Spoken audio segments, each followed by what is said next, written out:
الحمد للہ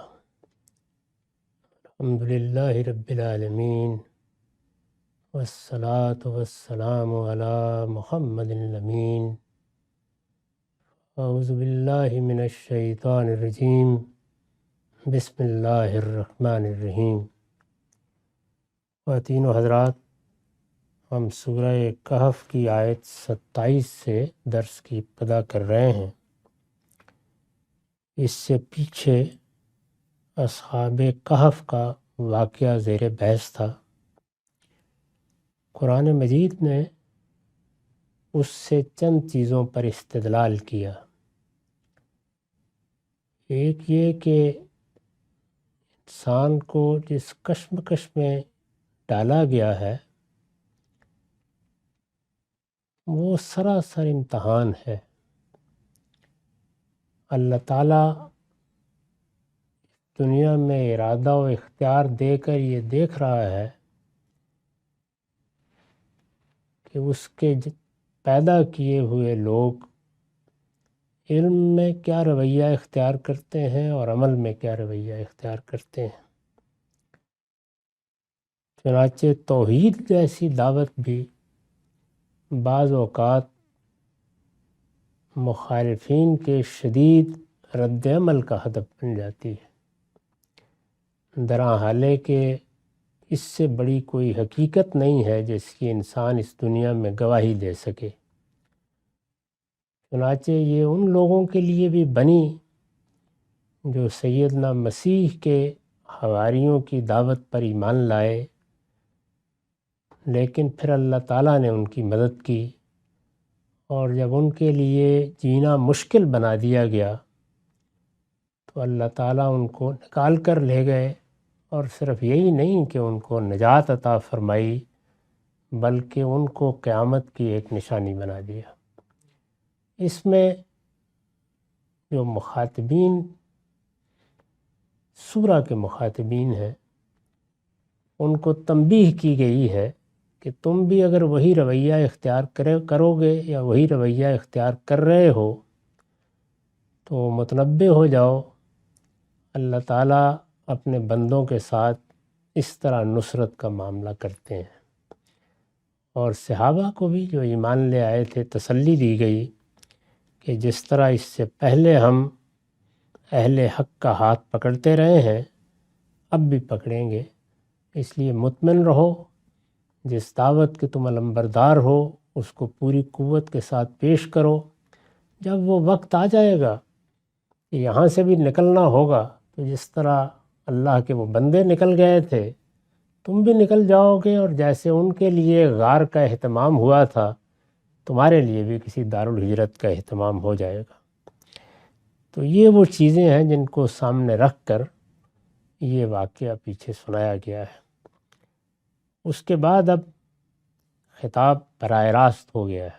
فرمایا وَاتْلُ مَا أُوحِیَ إِلَيْکَ مِن کتاب ربک لا مبدل لکلماتی، تم ان کی پرواہ نہ کرو اے پیغمبر، یعنی مخاطبین کی۔ یہ سورہ چونکہ مکے میں نازل ہوئی ہے، اس کے مخاطبین قریش ہیں، تو فرمایا تم ان کی پرواہ نہ کرو اے پیغمبر، اور تمہارے پروردگار کی جو کتاب تمہاری طرف وحی کی جا رہی ہے اسے لوگوں کو سنا دو۔ رسول اللہ صلی اللہ علیہ وسلم کی جو بنیادی ذمہ داری قرآن میں بیان ہوئی ہے وہ یہی ہے کہ اللہ تعالیٰ نے جو کتاب آپ پر نازل کی ہے وہ لوگوں کو سنا دیں۔ چنانچہ جہاں آپ کے تقرر کا اعلان کیا گیا ہے اور 2-3 مقامات پر وہ مضمون دہرایا گیا ہے، اس میں پہلی بات یہی کہی گئی ہے کہ اللہ تعالیٰ نے ان امیوں میں ایک پیغمبر کو اٹھا دیا ہے، اس لیے اٹھا دیا ہے کہ یتلو علیہم آیاتہ، اللہ کی جو آیتیں نازل کی گئی ہیں وہ اللہ کے نام سے ان کو پڑھ کے سنائے گا۔ تو پہلی بات یہی ہے کہ اللہ تعالیٰ نے جو کتاب دی ہے یہ لوگوں تک پہنچ جائے، یہ انہیں سنا دی جائے، یہ اللہ کا پیغام ہے، یہی اللہ کی آخری حجت ہے، یہ اس کے اپنے الفاظ میں نازل ہوئی ہے، اور قیامت تک اسی طرح اللہ ہی کے الفاظ میں لوگوں تک پہنچتی رہے گی۔ تو ارشاد ہوا کہ ان کی پرواہ نہ کرو، یہ یاشخائی کر رہے ہیں، الزامات لگا رہے ہیں، یہ مرنے مارنے پر تلے ہوئے ہیں، ان کی طرف سے تعذیب کا بازار گرم ہے، اس سے کچھ نہیں ہوگا۔ اہل حق کو اس طرح کے امتحانات پہلے بھی پیش آتے رہے ہیں، اس وقت بھی پیش آئے ہیں، اس کے بھی کچھ نتائج ہیں جو اللہ کی طرف سے طے ہیں، وہ پہلے بھی نکلتے رہے ہیں، اس وقت بھی نکلیں گے۔ اللہ کا یہ قانون کبھی تبدیل نہیں ہوتا۔ چنانچہ بے پرواہ ہو کر اللہ کی کتاب لوگوں کو سناتے رہو۔ میں عرض کر رہا تھا کہ ایک بڑی بنیادی ذمہ داری یہ ہے، اور دوسری یہ کہ اس کتاب میں جو دین یا جو ہدایت نازل کی گئی ہے، جس کو قرآن مجید نے ما نزل علیہم فیہ سے تعبیر کیا ہے، یعنی یہ قرآن کچھ لے کر آیا ہے، اللہ کی ہدایت، اللہ کا پیغام، اللہ تعالیٰ نے جن چیزوں کا وعدہ کیا ہے، جن کی وعید سنائی ہے، جن چیزوں پر انذار کیا ہے، پھر دنیا میں دین کا جو مقصد بیان کیا ہے، اس کے لیے جو ہدایات دی ہیں، جس شریعت کی پابندی کا مطالبہ کیا ہے، یہ سب وہ ہے کہ جو اللہ کی اس یاد دہانی میں اللہ تعالیٰ نے انسانوں کے لیے ہدایت کے طور پر نازل کیا ہے۔ دوسری ذمہ داری یہی تھی کہ اس ہدایت کو بھی لوگوں پر واضح کر دیا جائے، ہر لحاظ سے یہ ان تک پہنچ جائے، یعنی کتاب سنا بھی دی جائے اور جو کچھ اس کا کانٹینٹ ہے وہ بھی لوگوں تک پہنچ جائے، جو کچھ اس میں بیان کیا گیا ہے۔ تو یہاں اس پہلی ذمہ داری کی طرف توجہ دلائی اور یہ کہا کہ تم ان کی پرواہ نہ کرو اے پیغمبر، اور تمہارے پروردگار کی جو کتاب تمہاری طرف وحی کی جا رہی ہے وَاتْلُو، اس کو لوگوں کو سنا دو، یہ پہلی ذمہ داری ہے۔ ارشاد ہوا لا مبدل لکلماتہ، خدا کے قوانین کو کوئی بدلنے والا نہیں ہے۔ یہ خدا کے وہ قوانین ہیں جن کو قرآن مجید سنن الہیہ کہتا ہے، یعنی اللہ تعالیٰ اپنے بندوں کے ساتھ کیا معاملہ کر رہے ہیں۔ میں نے اپنی کتاب میزان میں سنن الہیہ کے زیر عنوان ان قوانین کو بیان کیا ہے۔ یہ تعداد کے لحاظ سے 7، اور قرآن مجید نے جگہ جگہ ان کا حوالہ دیا ہے، یعنی اللہ کا یہ قانون کہ وہ دنیا میں انسانوں کے ساتھ کیا معاملہ کر رہا ہے۔ کیا یہ دنیا عدالت برپا کرنے کے لیے، اللہ تعالیٰ کی صفات کمال کے ظہور کے لیے بنی ہے؟ قرآن مجید نے کہا ہے کہ نہیں، وہ دنیا تو قیامت کے بعد وجود میں آئے گی۔ اس دنیا کو اللہ نے ابتلاء کے لیے، امتحان کے لیے بنایا ہے، تو ابتلاء کی سنت کو بیان کیا گیا ہے۔ اسی طرح انسانوں کو جس ابتلاء میں یہاں اللہ تعالیٰ نے مبتلا کیا ہے، اس میں یا ہدایت حاصل کریں گے یا اپنے لیے گمراہی خریدیں گے، اس کا کیا قانون ہے، ہدایت کیسے ملتی ہے، گمراہی کیسے انسان خرید لیتا ہے۔ تو یہ چند مثالیں ہیں جس سے یہ اندازہ کر سکتے ہیں کہ یہاں اللہ تعالیٰ نے جن کو اپنے کلمات کہا ہے یا قوانین سے میں نے اس کا ترجمہ کیا ہے، اس سے کیا مراد ہے، یعنی خدا کے وہ قوانین، خدا کے وہ سنن، خدا کے معاملہ کرنے کے وہ طریقے جو اس نے انسانوں کے لیے اختیار کر رکھے ہوئے ہیں۔ تو فرمایا کہ ان میں کوئی تبدیلی نہیں ہوتی، یعنی ہدایت اور ضلالت کا قانون ہے، ہدایت اسی کے مطابق ملے گی، لوگ اسی کے مطابق گمراہ ہوتے ہیں۔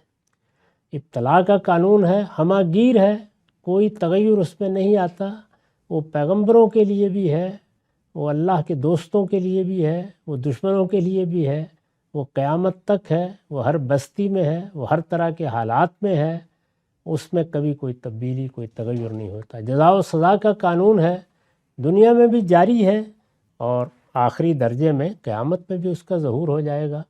تو اللہ تعالیٰ کے جتنے قوانین ہیں ان میں کوئی تبدیلی نہیں آئے گی۔ اس سے گویا یہ بتایا کہ جن لوگوں کو تم دعوت دے رہے ہو ان کو اگر ہدایت حاصل ہونی ہے تو وہ اللہ کے قانون کے مطابق حاصل ہونی ہے، تمہاری کسی خواہش کے نتیجے میں نہیں حاصل ہو جانی۔ اور اگر کچھ لوگوں نے گمراہ ہونے کا فیصلہ کر لیا ہے اور وہ اللہ کے قانون کی زد میں آ گئے ہیں تو پھر وہ گمراہ ہو کے رہیں گے، یہ ممکن نہیں ہے کہ ان کا ہاتھ پکڑ کر کوئی ان کو نکال لے۔ اسی طرح سے اگر اللہ تعالیٰ نے جزا و سزا کا فیصلہ کر دیا ہے اور وہ فیصلہ اس قانون کے مطابق ہو گیا ہے تو وہ اٹل ہے، اس میں اب کوئی تبدیلی، کوئی تغیر نہیں آ سکتا۔ لا مبدل لکلماتہ، دوسری جگہوں پر اس کو اس طرح بھی بیان کیا ہے کہ اللہ تعالیٰ کی سنت پہ کوئی تبدیلی نہیں ہوتی. یہ سنت اور قانون کلمہ یہاں ایک ہی مفہوم میں استعمال ہوئے ہیں.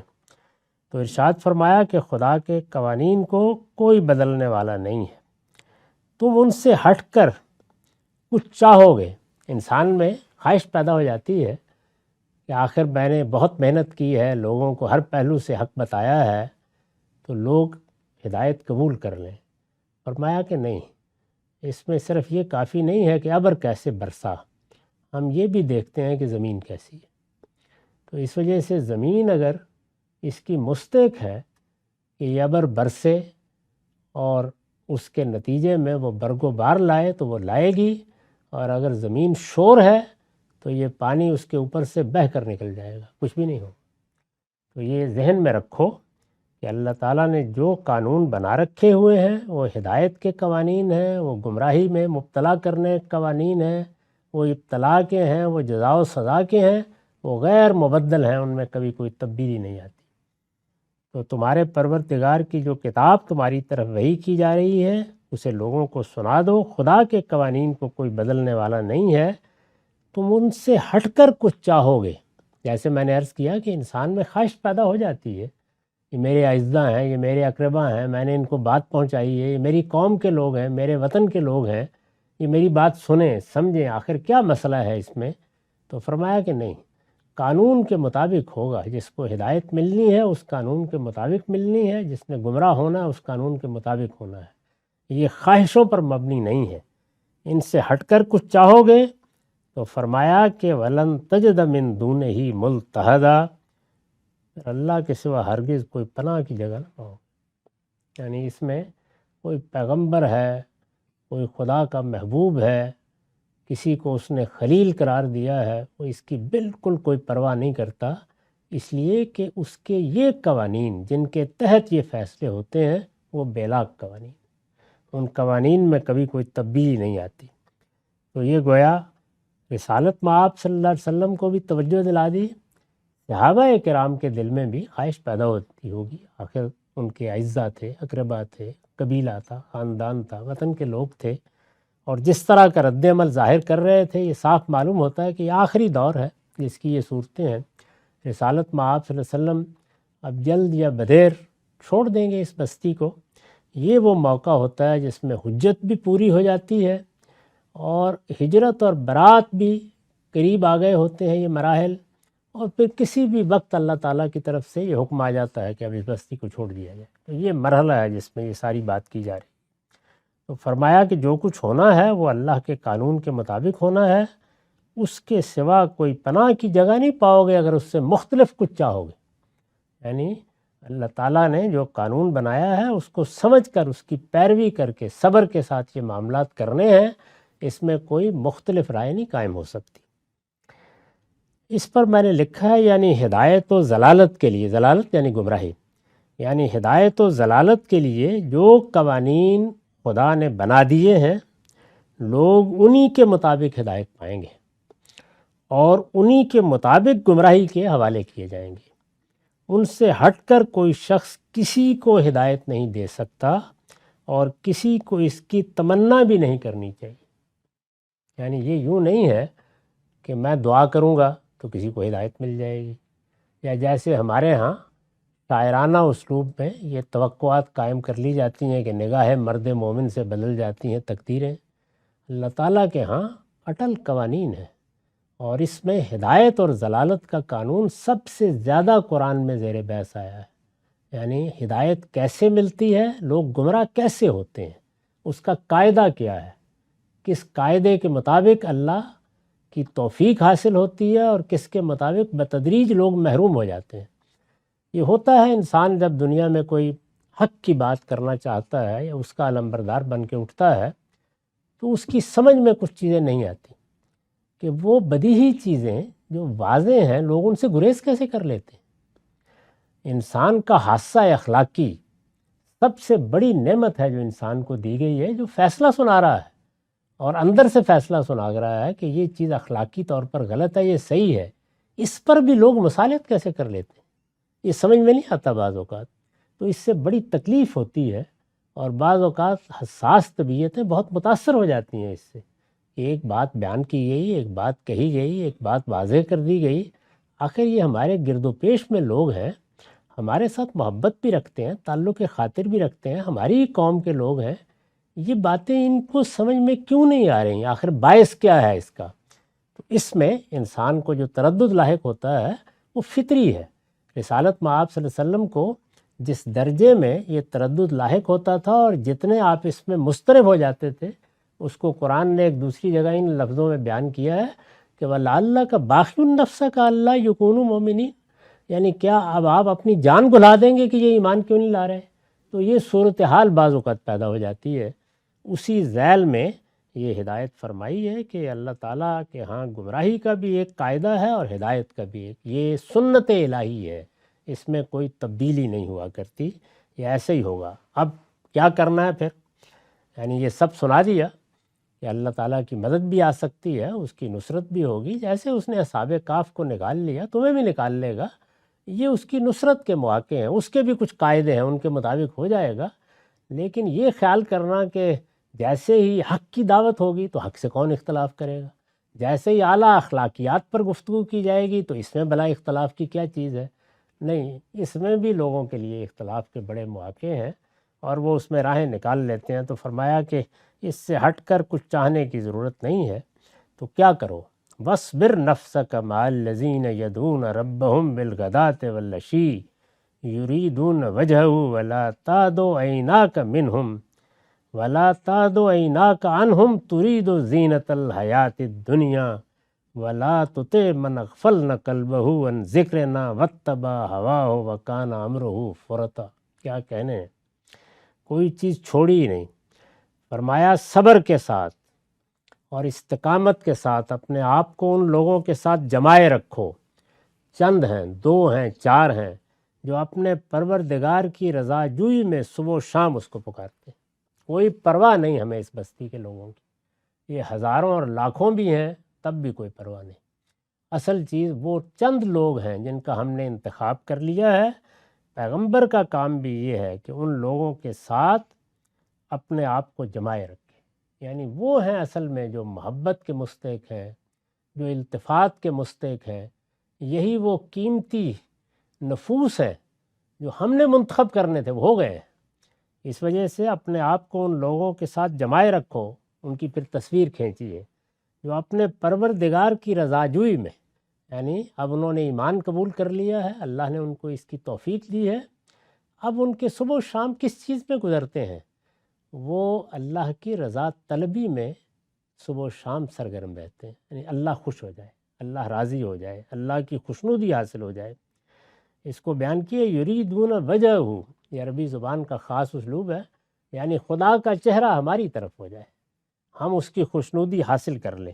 یہی اصل میں دین کا منتہائے کمال ہے، یعنی انسان عقلی طور پر ایمان لے آئے، علمی لحاظ سے مطمئن ہو جائے، اور پھر اس میں یہ تبدیلی آئے کہ وہ اپنی زندگی کے تمام علمی، فکری اور عملی فیصلوں میں اپنے رب کی خوشنودی کو اولیت دے۔ تو یہ صحابہ کرام کی تصویر سامنے رکھتی ہے کہ چند لوگ صحیح، یعنی اس وقت تو یہ معلوم ہے کہ ہجرت کے قریبی زمانے میں بھی کوئی 200-250 سے زیادہ افراد نہیں تھے جو ایمان لے آئے تھے۔ یہ لوگ ہیں، یعنی یہ بڑے ہیں، یہ چھوٹے ہیں، یہ زیر دست ہیں، یہ غلام ہیں، جو بھی ہیں، اللہ کو یہی محبوب ہے، یہی پسند ہے اس کو۔ ان کے ساتھ اپنے آپ کو جمائے رکھو، پروردگار کی رضا جوئی میں صبح و شام اس کو پکارتے ہیں، دعائیں کرتے ہیں، اپنا سر نیاز جھکائے رکھتے ہیں، اللہ کے لیے سب کچھ کرنے کے لیے تیار ہیں۔ یہ بہت قیمتی لوگ ہیں، یہی تمہاری توجہات کا مرکز ہونے چاہیے۔ اب ظاہر ہے کہ اس وقت تک جو لوگ ایمان لائے تھے، 2-4 کو چھوڑ کر زیادہ تر نوجوان تھے۔ سیدنا صدیق ہیں جن کی عمر سب سے زیادہ تھی اور وہ بھی 38 سال کے تھے، باقی سب لوگ نوجوان لوگ ہیں، زیر دست ہیں، زیادہ تر غلام ہیں، وہ لوگ ہیں کہ جن کی کوئی خاص حیثیت نہیں ہے۔ جو عرب کی قیادت ہے، بڑے لوگ ہیں، ہر لحاظ سے بڑے لوگ، جن کو خود قرآن مجید نے اس طرح سے بیان کیا ہے کہ جب ہمارا پیغمبر ان کے سامنے اپنی دعوت رکھتا ہے تو یہ کہتے ہیں کہ چلیے مان لیا کہ یہ بات صحیح ہے اور علمی اور عقلی لحاظ سے مضبوط بات ہے، لیکن آخر اللہ تعالیٰ نے اگر یہ بات نازل کی ہے تو اس کے لیے آپ کا انتخاب کیوں کیا ہے؟ لولا نزل حاضل قرآن علی رجل من القریتین عظیم، ہمارے تو ان دو شہروں میں، یہ ظاہر ہے بالکل ملے ہوئے شہر تھے اس لحاظ سے کہ عرب کی قیادت انہی دو شہروں میں رہتی تھی، وہ ان کا گرمائی مقام تھا اور عام حالات میں مکے میں رہتے تھے، طائف، تو ان کو دو قریے کہا ہے کہ ان کے کسی بڑے آدمی پر اس کلام کو اترنا چاہیے تھا۔ قرآن مجید بڑے لوگ، یعنی جو دولت کے لحاظ سے بڑے ہیں، جن کا اقتدار ہے، جن کو خصوصی حیثیت سوسائٹی میں حاصل ہے، یا کسی اور پہلو سے ان کی بزرگی یا عظمت کو مانا جاتا ہے، تو یہ نقل کیا ہے قرآن نے ان کا قول کہ آخر آپ ہی کا انتخاب کیوں کیا گیا ہے اس طرح کے کسی بڑے آدمی کو۔ تو یہ بڑے آدمی تو قریب نہیں آئے جب تک کہ بدر کے مارکے میں ان پر اللہ کی سزا نافذ نہیں ہو گئی، ایک دو کے سوا کسی نے آگے بڑھ کر قبول نہیں کیا، باقی تو نوجوان تھے، زیر دست تھے۔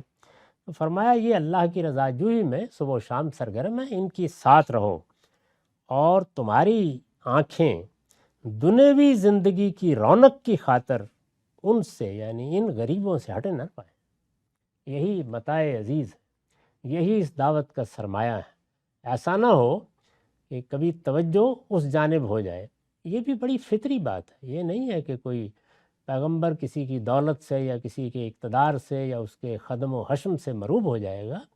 انسان میں ایک فطری خواہش پیدا ہوتی ہے کہ میں جس حق کو لے کے آیا ہوں، اگر اس کو یہ لوگ قبول کر لیں تو راستہ کھل جائے گا۔ دنیا کا تجربہ یہی بتاتا ہے کہ جب کہیں مذہبی لحاظ سے جو قیادت ہوا کرتی ہے، جیسے کہ مثال کے طور پر سیدنا مسیح کے زمانے میں جو یہود کی قیادت تھی، وہ اگر آگے بڑھ کے یروشلم میں جب وہ آئے تھے ان کا استقبال کرتی، اور جب وہ ہیکل میں داخل ہوئے تھے تو خود آگے بڑھ کے اس ہدایت کو قبول کرتی اور اللہ کا شکر ادا کرتی کہ اس درجے کا پیغمبر مبعوث ہوا ہے۔ سیدنا مسیح کوئی معمولی شخصیت نہیں ہے، لیکن انہوں نے ایسا نہیں کیا، اور جب وہ ایسا نہیں کرتے تو اس کا اثر دعوت دینے والوں پر بھی پڑتا ہے۔ وہ بھی کہتے ہیں نا سیدنا مسیح آخر میں کہ جب مسیح نے یہ محسوس کر لیا کہ میری قوم تو اس کو قبول کرنے کے لیے تیار نہیں ہے، فلما احس عیسی منہم الکفر، تو پھر انہوں نے دریا کے کنارے مچھلیاں پکڑنے والوں سے کہا کہ آؤ میں تمہیں آدم گیر بناتا ہوں۔ یہ معمولی چیز نہیں ہوتی، پیغمبر کے لیے یہ آخری مراحل ہوتے ہیں جس کے بعد وہ اپنی قوم کو چھوڑ دیتا ہے۔ تو حضور کو بھی یہ آخری مراحل ہیں۔ یہ کہا گیا کہ اب تمہاری ساری توجہ ان لوگوں پر رہ نہیں پائے، تمہاری آنکھیں دنیوی زندگی کی رونق کی خاطر ان سے ہٹنے نہ پائیں، اور تم ان لوگوں کی بات پر دھیان نہ کرو جن کے دل ہمیں اپنی یاد سے غافل کر دیے ہیں، اور جو اپنی خواہشوں کے پیچھے پڑے ہیں، اور جن کا معاملہ حد سے گزر گیا۔ تو ارشاد ہوا کہ ان کی پرواہ کرنے کی کوئی ضرورت نہیں ہے۔ یہ وہ لوگ ہیں کہ جن کے پاس دولت ہے ہوا کرے، اقتدار ہے ہوا کرے، ان کی قوت ہے، لوگ ان کی سیادت قیادت کو مانتے ہیں، مانا کریں، ہمیں کوئی پرواہ نہیں۔ ہمارے لیے تو وہ نفوس قدسیہ اہم ہیں جن کو ہدایت کی توفیق ملی ہوئی ہے، جنہوں نے اپنی فطرت کے نور کی قدر کی ہے، ان کے لیے یہ ہدایت، ان کے لیے یہ پیغام، ان کے لیے یہ کتاب، ان کے لیے تمہاری دعوت نور علی نور ہوگی، روشنی پر روشنی بنے گی۔ اس وجہ سے ساری توجہ انہی کی جانب ہونی چاہیے۔ اس پر میں نے لکھا ہے، یہ نبی صلی اللہ علیہ وسلم کو خطاب کر کے قریش کے اغنیاء، یعنی جو دولت مند لوگ تھے، اور متکبرین کو متنبہ کیا ہے کہ ہمارے پیغمبر کو تمہاری ناز برداری کی کوئی ضرورت نہیں، تم جو کچھ بھی ہو، ان کی بتائے عزیز وہی لوگ ہیں اور انہی کو ہونا چاہیے جو صبح و شام اپنے رب کو پکارتے ہیں، جن کو اللہ نے اپنی معرفت کی توفیق دی ہے، جن کو ایمان کی دولت سے نوازا ہے، وہی متاع عزیز ہیں۔ چنانچہ آپ کو بھی توجہ دلائی ہے کہ داعی حق کا کام یہی ہے کہ وہ خدا کا پیغام بے کم و کاست پہنچا دے۔ آپ کا کام اس پیغام میں کوئی ترمیم، کوئی تغیر کرنا نہیں ہے، بے کم و کاست پہنچا دیجیے، اور اس کے لیے اپنے مخاطبین کی دولت، اقتدار اور معاشرے میں ان کے اثر و رسوخ کو ہرگز خاطر میں نہ لائے۔ یہ ہے مدعا یہ جو کچھ فرمایا گیا ہے، اور دیکھیے کہ کس زور کے ساتھ فرمایا ہے، اور پھر سن لیجئے، فرمایا ہے کہ تم ان کی پرواہ نہ کرو اے پیغمبر، اور تمہارے پروردگار کی جو کتاب تمہاری طرف وحی کی جا رہی ہے اسے لوگوں کو سنا دو۔ خدا کے قوانین کو کوئی بدلنے والا نہیں ہے، تم ان سے ہٹ کر کچھ چاہو گے تو اس کے سوا ہرگز کوئی پناہ کی جگہ نہ پاؤ گے۔ تم اپنے آپ کو ان لوگوں کے ساتھ جمائے رکھو جو اپنے پروردگار کی رضا جوئی میں صبح و شام اس کو پکارتے ہیں۔ تمہاری آنکھیں دنیوی زندگی کی رونق کی خاطر ان سے نہ ہٹنے پائیں، اور تم ان لوگوں کی بات پر دھیان نہ کرو جن کے دل ہم نے اپنی یاد سے غافل کر دیے ہیں، اور جو اپنی خواہشوں کے پیچھے پڑے ہیں، اور جن کا معاملہ حد سے گزر گیا۔ ان کی پرواہ کرنے کی کوئی ضرورت نہیں۔ وَكَانَ أَمْرُهُ فُرَطًا، یہ جو معاملہ حد سے گزر گیا اور انسان نے اپنی خواہشوں کو معبود بنا لیا، اس میں گویا انگلی اٹھا کر بتا دیا ہے کہ یہ اسباب ہوتے ہیں جو پھر انسان کو ہدایت سے محروم کر دیتے ہیں۔ انسان اگر اپنی خواہشوں کو معبود بنا لے اور وہ سرکشی اختیار کر لے، باطن میں ایک سرکشی پیدا ہوتی ہے جب وہ وجود کا احاطہ کر لیتی ہے۔ اس کو قرآن نے دوسری جگہ ادا کیا ہے، وَأَحَاطَتْ بِهِ خَطِيئَتُهُ، تو پھر گویا پورا کا پورا وجود اس کی نظر ہو جاتا ہے۔ اس کے بعد ہدایت کا راستہ نہیں نکل سکتا۔ اس میں کوئی پیغمبر ہو، خدا کا کلام اترے، فرشتے اتر آئیں، کوئی چیز ہدایت کا باعث نہیں بنتی۔ تو ارشاد فرمایا کہ جو لوگ اس جگہ تک پہنچ جائیں، یعنی پہلے اللہ کی یاد سے غافل ہوئے، پھر اپنی خواہشوں کو معبود بنا کر انہی کے پیچھے پڑ گئے، اور پھر سرکش ہو گئے، نوبت یہاں تک پہنچ گئی تو اب کون واپس لائے گا؟ اب واپسی کا راستہ بند ہو گیا ان لوگوں کے لیے۔ تو ارشاد فرمایا کہ وَقُلِ الْحَقُّ مِن رَبِّكُمْ، ان سے کہو، یعنی پہلے یہ ارشاد ہوا کہ ساری توجہ ہمارے ان بندوں پر رہنی چاہیے جن کو ایمان کی توفیق ملی ہے۔ اب فرمایا کہ ان سے کہو تمہارے پروردگار کی طرف سے یہی حق ہے، یعنی میں جو بات کہہ رہا ہوں تمہارے انکار کے نتیجے میں یہ غلط نہیں ہو جائے گی۔ تم اگر سرکشی اختیار کر رہے ہو تو اس سے اس کا کچھ بگڑے گا بھی نہیں۔ یہ پیغام تو پہنچا دینا ہے، اور بے کم و کاست پہنچا دینا ہے، اس لیے سن لو اور کان کھول کر سن لو، تمہارے پروردگار کی طرف سے یہی حق ہے۔ اس میں طالب علموں کو توجہ دلائی ہے کہ اس جملے میں مبتدا محذوف ہے، یعنی ھذا ھو الحق، یہی حق ہے۔ فرمایا فمن شاء فلیؤمن ومن شاء فلیکفر، ہمیں کوئی پرواہ نہیں ہے، سو جس کا جی چاہے ایمان لائے اور جس کا جی چاہے انکار کرے۔ اس اختیار کے ساتھ ہم نے یہ ابتلا برپا کر رکھا ہے، یہ امتحان ہے، اس میں ہم جبر نہیں کریں گے، لا اکراہ فی الدین۔ پروردگار نے پیغمبر کو دوسرے لفظوں میں بعض جگہوں پر کہا ہے کہ میں خالق ہوں، میں چاہتا تو یہ ایمان کی دعوت کے بغیر ایمان والے بن جاتے، لیکن میں نے ان کو شعور دے کر اس امتحان سے گزارا، یہی میری اسکیم ہے، یہ مجھے فیصلہ کرنا ہے، تو اس لیے آپ کے دل میں ایسی کوئی خواہش نہیں پیدا ہونی چاہیے۔ تو جس کا جی چاہے ایمان لائے اور جس کا جی چاہے انکار کر دے۔ یہ کس چیز کا بیان ہے؟ یعنی اس ارادہ و اختیار کا جس کے تحت اللہ تعالیٰ نے کوئی جبر روا نہیں رکھا۔ جب تک دنیا قائم ہے، جب تک مہلت ہے، انسانوں کے لیے یہی پیغام، فمن شاء فلیؤمن ومن شاء فلیکفر، یہ آزادی قائم رہنی چاہیے، اس کو قائم رکھنا ہے، یہ ہماری بھی ذمہ داری۔ اگر لوگوں سے یہ حق چھین لیا جائے کہ وہ آزادی کو استعمال نہیں کر سکتے، ان پر جبر کیا جائے، تو یہ اللہ تعالیٰ کے خلاف اعلان جنگ ہے، اس کی کوئی گنجائش نہیں ہے۔ فمن شاء فلیؤمن ومن شاء فلیکفر، جس کا جی چاہے ایمان لائے اور جس کا جی چاہے انکار کر دے۔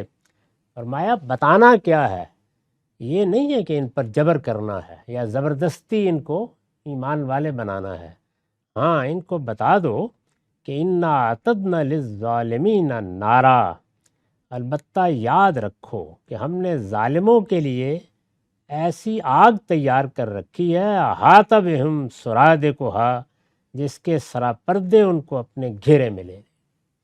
یعنی اصل میں وہ انجام ہے جس سے خبردار کرنا ہے کہ یہ امتحان کوئی بچوں کا کھیل نہیں ہے، یہ اس لیے برپا کیا گیا ہے کہ اس کا ایک نتیجہ نکلنا ہے، اور وہ نتیجہ دونوں پہلوؤں سے بڑا غیر معمولی ہے۔ یعنی کامیاب ہو گئے تو ابدی بادشاہی ہے، خدا کا فردوس ہے، ہمیشہ کی جنت ہے، اور اگر ظلم عدوان جو پیچھے بیان ہوا، خواہشوں کو معبود بنا کے سرکشی کے حدود کو بھی لانگ جاؤ گے تو پھر نتیجہ یہ ہے، اور یاد رکھو کہ یہ نتیجہ نکل آئے گا، اور یہ جب نکلے گا تو اس کو کوئی ٹال نہیں سکے گا۔ فرمایا وَإِن يَسْتَغِيثُوا يُغَاثُوا بِمَاءٍ كَالْمُهْلِ يَشْوِي الْوُجُوهَ بِئْسَ الشَّرَابُ وَسَاءَتْ مُرْتَفَقًا۔ اگر وہ پانی کے لیے فریاد کریں گے تو ان کی فریاد رسی اس پانی سے کی جائے گی جو پگھلے ہوئے تانبے کی طرح ہوگا، وہ چہروں کو بھون ڈالے گا، کیا ہی برا پانی ہوگا اور کیا ہی برا ٹھکانہ۔ فرمایا یہ بتا دو، انجام یہ ہے جو ظالموں کے لیے مقرر کر رکھا ہوا ہے، خدا کے بندوں کے لیے نہیں۔ تو یہ ظالموں کو خبردار کر دو، بس یہی ذمہ داری ہے، اس سے آگے کوئی خواہش اپنے دل میں نہیں رکھنی چاہیے۔ اقول قولی ھذا واستغفر اللہ لی ولکم ولسائر